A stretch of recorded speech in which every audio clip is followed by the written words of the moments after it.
샬롬. 네. 여러분, 이번 주 내내 정부로부터 많은 문자를 받으셨죠? 받은 문자의 내용이 무엇이었죠? 네. 폭염, 경고, 안내, 문자를 계속해서 받았을 겁니다. 야에서 조금이라도 걷게 되면 등에서 땀이 줄줄 흐를 정도로 지금 살인적인 더위, 찜통 같은 더위가 계속되고 있습니다. 폭염 때문에 잠을 자다가도 몇 번이나 깨는지 모릅니다. 제 옷을 보니까 새벽에 옷을 보니까 젖어 있더라고요. 그만큼 살인적인 더위가 계속되고 있는 요즘입니다. 창문을 열어도 시원한 바람이 들어오기는커녕 창문을 통해 어떤 바람이 들어오죠? 옆에 집 시래기의 뜨거운 바람이 우리 창문을 통해서 들어오잖아요. 그래서 창문조차 열 수 없는 그런 상황입니다. 그래서인지 무더운 폭염을 피해 산으로 바다로 피서를 떠나는 피서객들이 부쩍 늘어나고 있는 요즘입니다.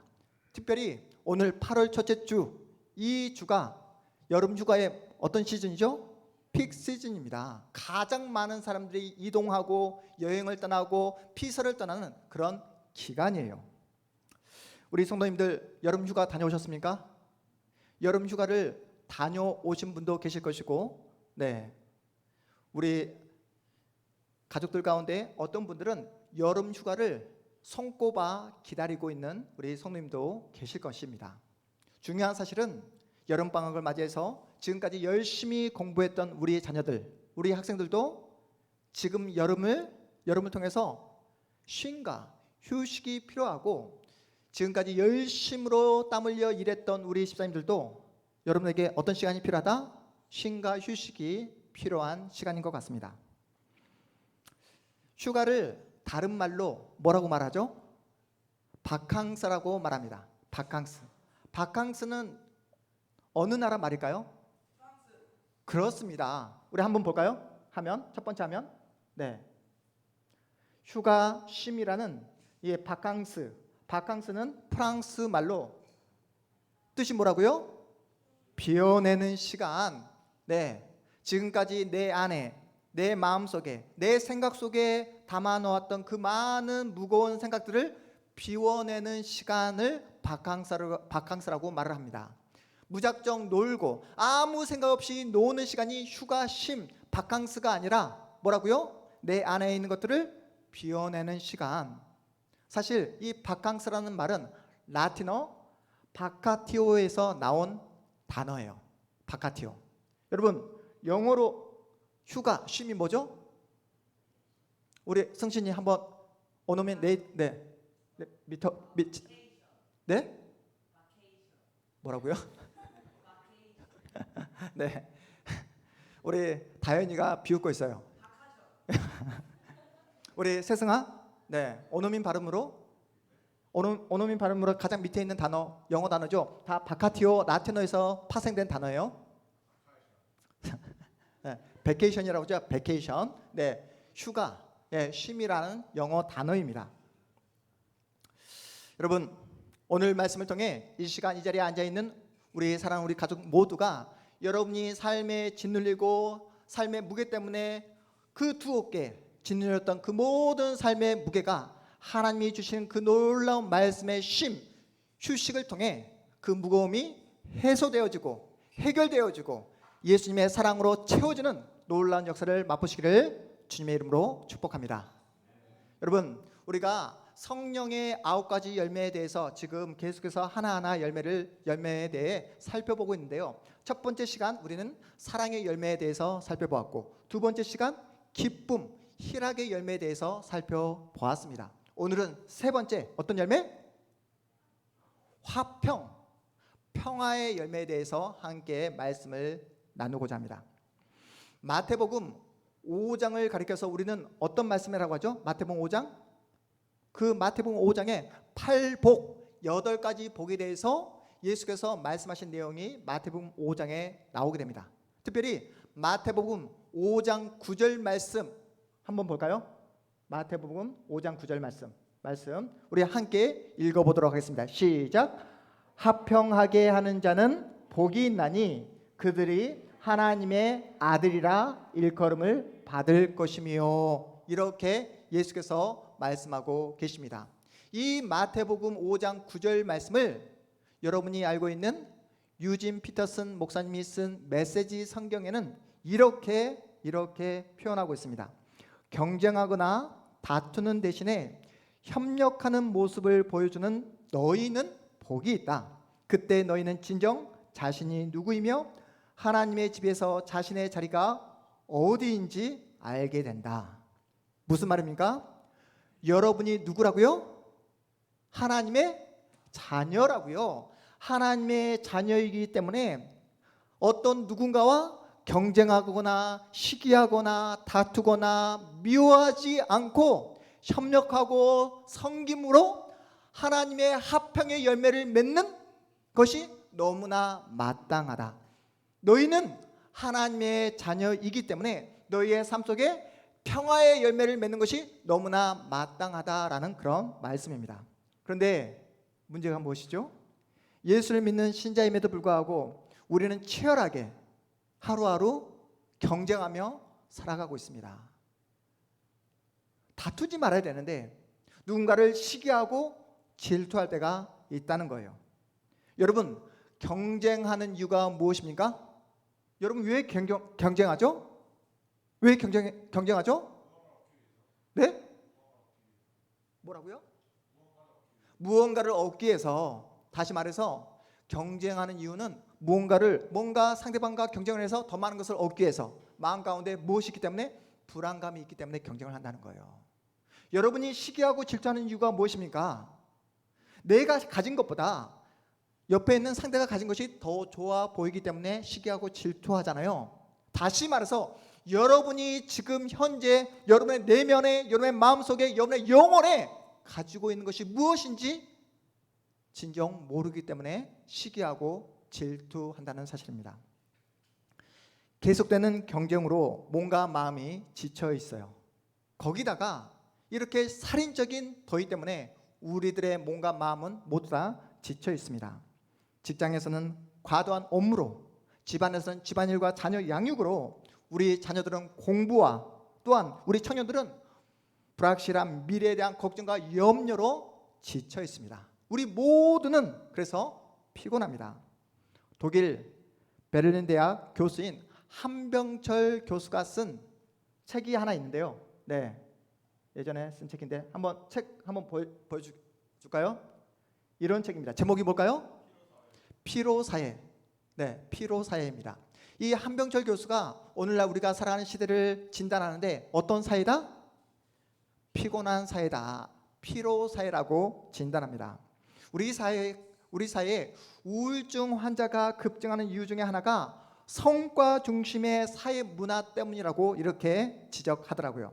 성과주의, 결과만을 중시하는 사회 문화가 있기에 수많은 낙오자를 생산하고 있다는 거예요.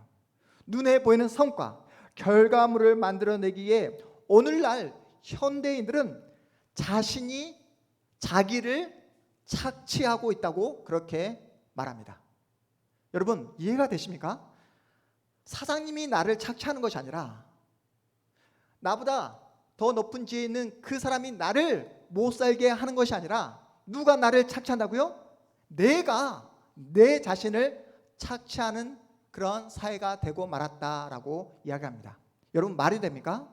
누구보다 내가 나를 다정하게 대해줘야 맞잖아요. 누구보다 내가 나를 사랑하며 나를 아껴줘야 맞잖아요. 그런데 다른 사람도 아니고 내가 나를 착취한다는 게 말이 됩니까? 왜 내가 나를 착취하는 그런 이 상황까지 오게 되었을까요? 성과 중심의 문화가 여러분 자신을 그냥 그대로 가만히 내버려 두지 않기 때문에 그렇습니다.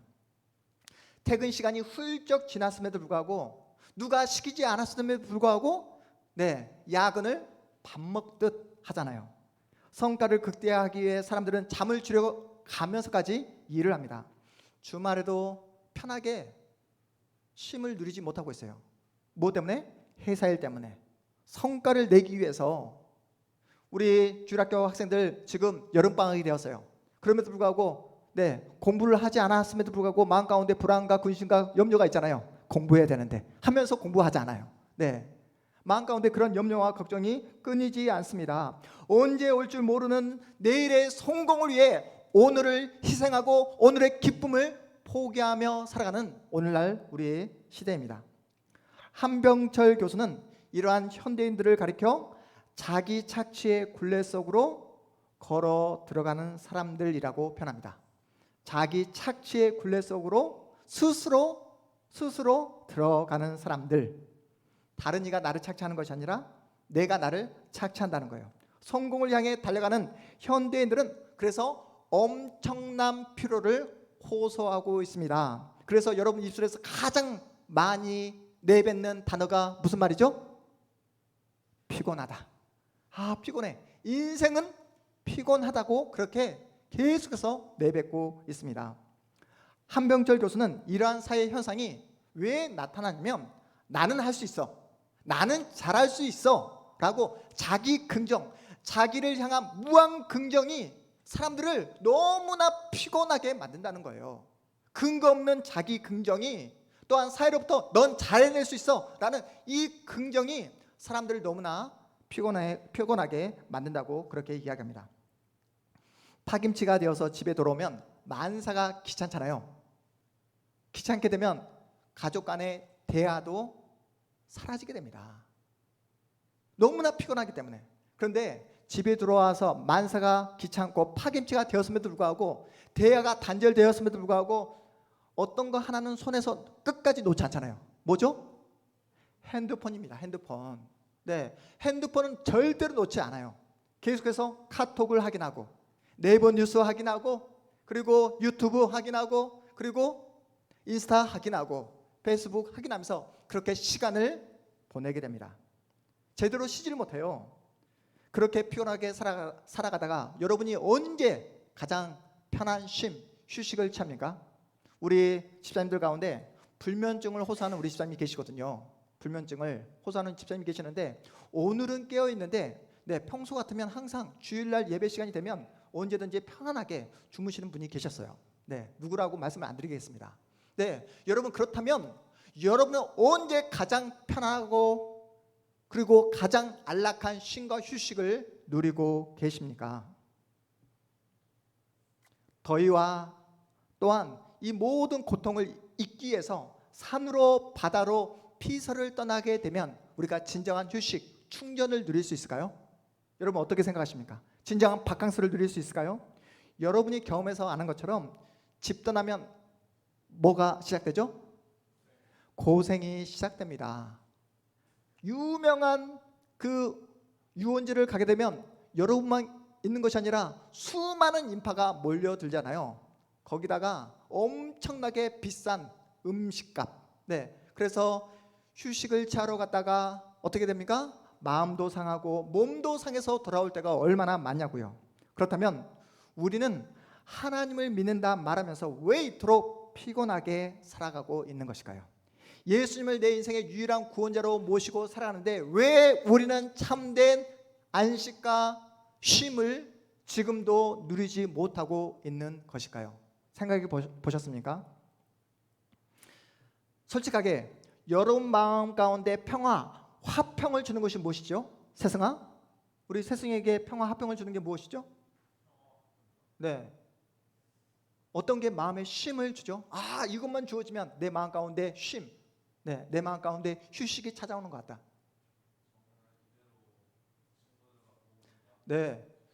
친구가 있으면 우리 승신님만 있으면 저는 그 어떤 환경에도 문제가 없습니다. 부모님만 계시면 저는 휴식이 찾아오는 것 같아요. 이렇게 말을 하지만 솔직하게 예수님보다 여러분 돈이 현실적으로 여러분 마음 가운데 안심을 주고 화평을 주고 평안을 줄 때가 얼마나 많습니까? 내 주머니 속에 있는 그 지갑 속에 돈이 두둑하게 들어있으면 마음이 어찌나 편안한지 모릅니다. 그럼 여러분 그만큼 돈의 힘이 대단하다는 거예요. 사람들은 돈으로 뭐든지 다 할 수 있다라고 생각합니다. 돈으로 건강도 사고 사랑도 사고 돈으로 행복도 살 수 있다라고 생각을 하는 거예요. 지금까지 돈이 없어서 내가 행복을 누리지 못했지, 돈만 생기면 마음껏 행복을 누릴 수 있다라고 그렇게 사람들은 착각하고 오해합니다. 그런데 여러분, 그거 아세요? 돈으로 못 사는 게 있다는 거 여러분 아십니까? 돈으로 살 수 없는 것이 무엇일까요? 돈으로 무엇을 살 수 없을까요? 승신아, 뭘 살 수 없지? 돈으로. 그렇습니다. 하나님의 나라에 가는 것 살 수 없죠. 또 돈으로 못 사는 게 뭐가 있을까요? 네? 네? 행복을, 그렇습니다. 진짜 행복은 돈으로 살 수 없습니다. 다시 말해서 돈으로 사지 못하는 것은 영혼에 관한 것은 절대로 살 수 없어요. 생명에 관한 것은 절대로 살 수 없습니다. 진리와 거룩을 절대로 돈으로 살 수 없어요. 하나님의 나라는 결코 돈으로 살 수 없습니다. 오늘 말씀을 준비하면서 러시아 대작가인 톨스토이 작품 하나가 생각이 났는데요. 톨스토이 작품 중에 그 단편 소설 가운데 사랑이 있는 곳에 신도 계신다, 사랑이 있는 곳에 하나님도 계신다라는 단편 소설이 있습니다. 여러분 읽어보셨습니까? 읽어보시지 않았지만 여러분에게 제가 예전에 소개한 적이 있는데 기억나십니까? 기억이 안 나요? 소설의 주인공인 마르틴은 구두 수송공입니다. 그는 지하실의 작은 작업장에서 살고 있었어요. 착하고 성실하게 살아가지만 너무나 가난했습니다. 돈이 없었어요. 그 가난 때문에, 그 돈이 없어서 사랑하는 아내가 질병에 걸렸지만 고쳐낼 수 없었어요. 그래서 사랑하는 아내를 먼저 떠나보냅니다. 사랑하는 자녀들이 있었지만 돈이 없어서 질병에 걸린 그 자녀들을 고쳐내지 못하고 그 자녀들마저도 하늘나라로 먼저 떠나보내게 됩니다. 실에 빠진 이 마르틴, 그 구두 작업실에 한 노인이 찾아와서 이렇게 이야기합니다. 마르틴, 한번 성경을 읽어보게나 라는 그런 조언을 듣게 됩니다. 그래서 이 마르틴은 성경을 펼쳐서 새벽마다 하나님의 말씀을 읽고 또 읽었습니다. 하나님의 말씀을 읽는데 마르틴 마음 가운데 어떤 소망이 생기냐면, 죽기 전에 단 한 번만이라도 예수님을 만나봤으면 좋겠다, 꿈속에서라도 예수님 한번 만나봤으면 좋겠다라는 그런 소망을 갖게 됩니다. 그렇게 하루하루 성경 말씀을 읽어가는데 이 마르틴에게 꿈속에서 진짜로 예수님의 음성이 들려오는 거예요. 꿈속에서 마르틴, 내가 내일 너의 작업실에 찾아갈게. 내가 내일 너를 만나러 갈게 라는 그 음성을 꿈속에서 듣게 됩니다. 그러자 그 꿈이 깨고 아침에 벌떡 일어나 작업실에서 예수님을 두근거리는 마음으로 기다립니다. 우리 예수님 언제쯤 나를 만나러 오실까? 이렇게 기대하고 기다리고 있는데 작은 그 지하실 그 작은 창으로 밖을 내다보니까 추위에 벌벌 떨고 있는 노인 스테파니치가 보이는 거예요. 그래서 스테파니치를 자신의 작업실로 모셔와가지고 따뜻한 차로 그 노인의 얼어붙은 몸을 녹인 다음 다시 한번 그 노인을 돌려보냅니다. 그렇게 다시 한번 이 마르틴은 예수님이 언제 오실까 기대하면서 계속해서 구두를 수선하고 있는데 또 작은 창을 보니까 어린 갓난아이를 품에 안고 있는 한 여인을 발견하게 됩니다. 그런데 추운 겨울날 너무나 얇은 옷, 그리고 남루한 옷을 입고 있는 그 여인을 발견하게 된 거예요. 그래서 다시 한번 자신의 작업실로 그 갓난아이를 품은 그 젊은 여인을 모셔옵니다. 그리고 따뜻한 수프와 빵을 주면서 배를 채우게 되고, 그 이야기를 듣다 보니까 너무나 사연이 기구한 거예요. 그래서 마지막으로 사랑하는 아내의 그 소장품인 그 겉옷을 그 여인에게 건네주고 어제 정말 열심으로 하루 동안 열심히 벌었던 그 모든 돈을 그 여인의 손에 쥐어서 돌려보냅니다. 그런 다음 또다시 이 마르티는 예수님이 언제 오실까 또다시 기다리고 또 기다렸습니다. 그때 창밖을 보니까 한 아이가 사과 파는 그 할머니의 사과를 훔쳐가다가 달려가다가 그만 붙잡히게 된 거예요.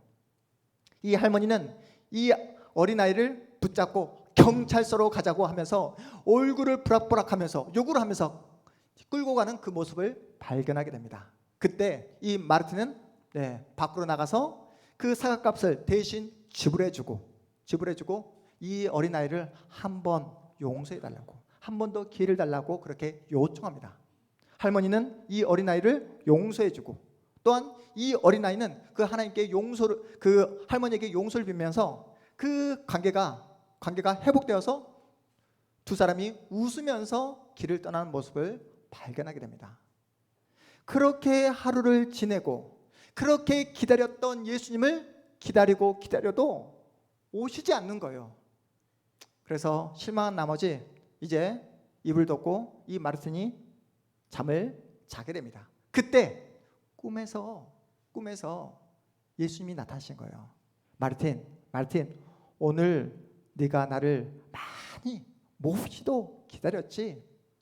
마르틴, 나는 너를 만나서 너무 기뻐서, 나에게 잘해줘서 너무 고마웠어 하면서 이 마르틴은 예수님을 만난 적이 없는데 하는데 갑자기 예수님의 그 목소리가 아침에 오전에 만났던 노인 스테파니치로 변하게 되고 또 아기를 아는 젊은 어머니로 변하게 되고 또 할머니와 이 사과를 훔친 어린아이로 변하게 되는 그 모습을 발견하게 됩니다. 그러면서 예수께서 하신 말씀이 바로 그 사람이 바로 나야. 그 사람이 바로 나야 라는 그 음성을 듣게 됩니다. 그 음성을 듣자마자 마르틴은 침대에서 벌떡 일어나 성경을 펼치게 되는데 성경을 펼쳤더니 마태복음 25장 말씀이 펼쳐지게 되는 거예요. 우리 성경 말씀 한번 펼쳐볼까요? 마태복음 25장 말씀에 어떤 말씀이 있는지 마태복음 25장 우리 31절부터 40절까지의 말씀 함께 읽어보도록 하겠습니다. 우리 성경을 펼쳐서 앞에 있는 화면이 아니라 마태복음 25장 31절에서 40절까지의 말씀, 마르틴이 발견한 말씀이 무엇인지 함께 확인해 보도록 하겠습니다. 우리 31절부터 40절까지 말씀 함께 읽습니다. 시작. 인자가 자기 영광으로 모든 천사와, 다시 한번요. 우리 신약성경 44페이지에 있습니다. 마태복음 25장 31절 시작. 인자가 자기 영광으로 모든 천사와 함께 올 때에 자기 영광의 보좌에 앉으리니 모든 민족을 그 앞에 모으고 각각 구분하기를 목자가 양과 염소를 구분하는 것 같이 하여 양은 그 오른편에 염소는 왼편에 두니라. 그때에 임금이 그 오른편에 있는 자들에게 이르시되 내 아버지께 복 받을 자들이여, 나와 창세로부터 너희를 위하여 예비된 나라를 상속받으라. 내가 줄일 때에 너희가 먹을 것을 주었고 목마를 때에 마시게 하였고 나그네 되었을 때에 영접하였고 헐벗었을 때에 옷을 입혔고 병들었을 때에 돌보았고 옥에 갇혔을 때에 와서 보았느니라. 이에 의인들이 대답하여 이르되 주여, 우리가 어느 때에 주께서 줄이신 것을 보고 음식을 대접하였으며 목마르신 것을 보고 마시게 하였나이까?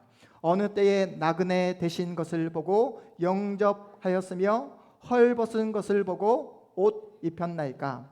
어느 때에 병드신 것이나 옥에 갇히신 것을 보고 가서 배웠나이까? 하리니 임금이 대답하여 이르시되 내가 진실로 너에게 이르노니 너희가 여기 내 형제 중에 지극히 작은 자 하나에게 한 것이 곧 내게 한 것이니라 하시고. 아멘. 마르틴이 마태복음 25장 말씀을 통해서 확실하게 자신의 마음이 사로잡힌 말씀이 바로 마지막 절 40절 말씀입니다. 우리 40절 말씀은 우리 화면을 통해서 우리 다시 한번 큰 목소리로 읽어보도록 하겠습니다. 우리 40절 마태복음 25장 다음 절 40절 충만아? 네, 함께 읽습니다. 시작. 임금이 대답하여 이르시되 내가 진실로 너희에게 이르노니 너희가 여기 내 형제 중에 지극히 작은 자 하나에게 한 것이 곧 내게 한 것이니라. 아멘.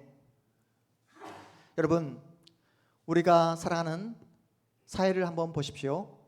반목과 갈등과 분쟁이 끊이지 않습니다. 오늘 성경에 나왔던 그 말씀 그대로 계속해서 전쟁이 일어나고 있습니다. 어떻습니까? 한쪽에서는 태극기를 흔들고 있고 다른 한쪽에서는 촛불을 흔들면서 마음 가운데 있는 그 분노를 마음껏 표출하고 있는 그런 현실입니다. 세대 갈등, 그리고 지역 갈등, 남녀 갈등, 이 갈등이 끊이질 않습니다. 사회만 그렇습니까? 서로 사랑하고 아껴주고 보호해 줘야 될 그 가족들마저도 서로를 원수처럼 대하며 서로를 분내하며 서로를 향해 손가락질하며 서로를 미워하는 가정이 우리 주변에 얼마나 많습니까?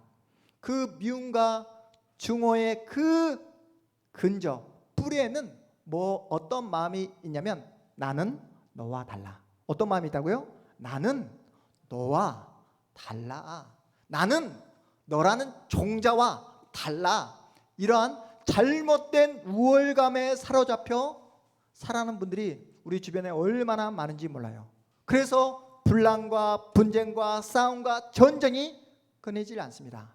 그 분란과 분쟁과 전쟁을 끊어내기에 이 땅에 누가 오셨다고요? 예수 그리스도께서 오셨습니다. 그리고 예수 그리스도는 그 분란과 분쟁과 싸움을 종식시키시고 화평을 만들어 내시는데 어떤 방법을 사용하시죠? 어떠한 방법? 자신의 생명을 제물로 바칩니다. 하나님과 원수된 이 관계, 하나님과 원수된 우리 인간의 관계를 회복시키시고 화평의 관계로 다시 한번 만들기 위해서 예수님은 십자가를 짊어지십니다.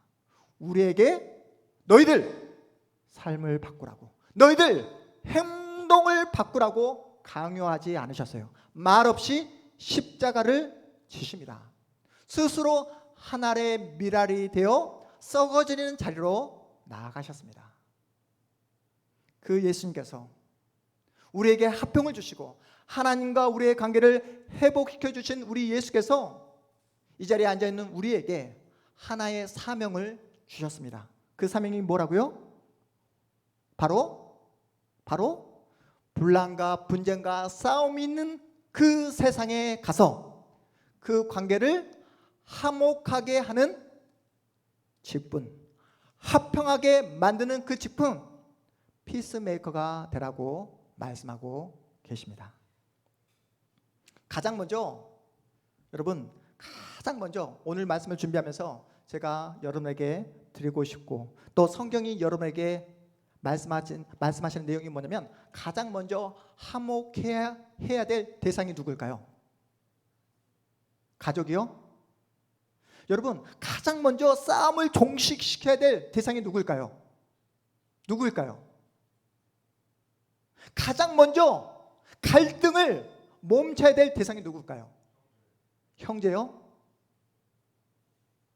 아까 제가 피로사에 말하면서 스스로 자신이 자신을 착취한다고 말씀드렸잖아요. 여러분이 오늘 말씀을 통해서 가장 먼저 화해하고 가장 먼저 화평을 누려야 될 대상은 바로 여러분 자신과 화평을 누리셔야 됩니다. 여러분 자신에게 다정하게 대해주세요. 여러분 자신을 사랑해 주세요. 여러분 자신과 화평을 누리는 자리로 나아가셔야 됩니다. 여러분 자신과 화평을 누리지 못하면서 어떤 누군가와 화평을 누릴 수 있겠습니까? 바캉스는 무작정 노는 시간이 아니라고 말씀드렸습니다. 바캉스는 무작정 생각 없이 쾌락을 추구하는 시간이 아니라고 말씀드렸습니다. 내 안에 있는 잡동사니를 비워내는 시간이라고 말씀드렸어요. 내 안에 있는 잡동사니가 무엇이죠? 시기하고 질투하는 마음, 내 자존심, 내 고집을 주님 앞에 내어놓고, 여러분, 내 마음을 비워내야지 새로운 것을 채울 수 있지 않겠습니까? 내 마음에 있는 모든 근심과 염려를 다 비워내야지 여러분 그 심령 가운데, 여러분 내면 가운데, 생각 가운데 예수를 채울 수 있다는 겁니다. 피로사에서 벗어날 수 있는 유일한 비결은, 그래서 여러분, 예수님의 음성에 민감하게 반응하는 것입니다. 지금 이 시간 여러분에게 주시는 이 생명의 말씀에 여러분이 민감하게 반응하는 거예요.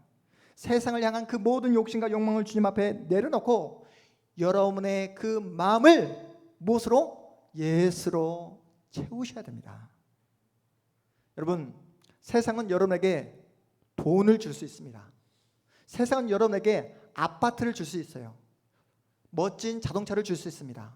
세상은 여러분에게 편안함과 안락함과 또한 세상은 여러분에게 안정된 지위도 허락해 줄 수 있습니다. 여러분, 잘 들으십시오. 세상이 여러분에게 주는 것은, 줄 수 있는 것은, 우리 문영 집사님 오늘 평안을 너에게 주노라 했잖아요. 찬양을 했잖아요. 평안을 너에게 주는데 세상이 줄 수도 없고 알 수도 없는 거라고 말씀드렸잖아요. 그렇죠? 세상이 줄 수 있는 거라면 세상은 얼마든지 여러분으로부터 그 모든 것을 다 빼앗아 갈 수 있다는 겁니다. 여러분 기억하십시오. 세상에서 여러분이 돈을 받았습니까? 세상은 얼마든지 그 돈 빼앗아 갈 수 있습니다. 세상이 여러분에게 뭔가 안락함을 주었습니까? 얼마든지 그 안락함 빼앗아 갈 수 있다는 거예요. 그런데 세상이 빼앗아 갈 수 없는 것이 무엇이죠? 세상이 줄 수 없는 것은, 세상이 주지 않은 것은 결코 세상은 빼앗아 갈 수 없습니다. 뭘 빼앗아 갈 수 없다고요? 바로 예수를 빼앗아 갈 수 없습니다. 여러분 기억하십시오. 세상은 그 어떠한 방법과 그 어떻게 난리 부르스를 친다 할지라도 우리 안에 있는 그 예수의 생명, 거룩, 진리를 결코 빼앗아 갈 수 없습니다. 그래서 우리가 고백하는 거예요.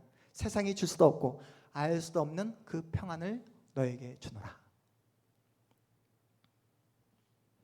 여러분, 예수 안에 있는 우리는 영원한 평화의 나라, 천국을 부여받을 줄 믿으시기 바랍니다. 우리가 가야만 하고 우리가 갈 수밖에 없는 그 천국을 성경이 어떻게 표현하고 있습니까? 인간의 언어로 표현할 수 없기에, 다 담아낼 수 없기에 천국을 어떻게 표현하고 있죠? 더 이상 근심과 아픔과 눈물이 없는 곳, 더 이상 죽음을 맞이하지 않는 곳, 영원한 안식과 영원한 평화를 누리는 곳이라고 그렇게 천국을 묘사하고 있습니다. 여러분이 이 세상에서 가장 행복하다고 느끼는 순간은 언제이십니까? 여러분이 살아가면서 이 순간만큼은 내 마음 가운데 가장 기쁨을 주었다, 만족스럽다라는 그 순간은 언제이십니까? 그 모든 행복과 그 모든 만족이 어디에 다 있다고요? 천국에 다 있는 줄 믿으시기 바랍니다.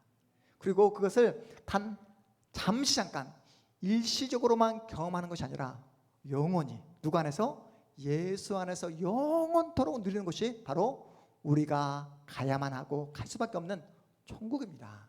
그런데 중요한 사실은 그 천국을 우리가 죽어서만 누릴 것이 아니라 지금 이 순간 이 자리에서부터 그 천국 하나님의 나라를 누리라고 말씀하고 계세요. 그 하나님의 나라를 누리기 위해서는 가장 급선무가 뭐라고요? 바로 하나님과의 관계가 회복되는 것입니다. 하나님과의 관계가 회복될 때만 화평을 누릴 수 있는 거예요. 예수 안에 거할 때만 평화의 열매를 맺을 수 있습니다. 예수를 붙잡을 때만 여러분 나와 화평을 누릴 수 있고 내가 아닌 다른 타인과 평화를 누릴 수 있습니다. 지금 모두가 다 힘들고 어렵고 막막하다라고 이야기합니다. 너도 나도 힘들다. 그리고 다 입에서 하는 말이 피곤하다. 인생은 피곤하다라고 이야기합니다. 이렇게 피곤하다라고 아우성치는 이 세상 속에서 여러분의 마음을 누구로 채우자고요? 예수로 채우자고요. 여러분의 심령 가운데 생명의 말씀으로 채우셔서 어떻게 해요? 우리가 다른 일로부터 위로받기보다 여러분이 먼저 위로해 주시고, 이해받기보다 먼저 이해해 주시고, 사랑받기보다 먼저 사랑하심으로 예수께서 우리에게 그토록 원하시는 화평의 열매를 맺는 여러분의 인생 되시기를 주님의 이름으로 축복합니다. 특별히 이번 한 주간 예수 안에서 거함으로 예수께서 주시는 참된 쉼, 참된 평화, 참된 바캉스를 누리는 복되고 시원한 여러분의 복된 8월 한 달이 되시기를 주님의 이름으로 축복합니다. 우리 모두 다 자리에서 일어나겠습니다.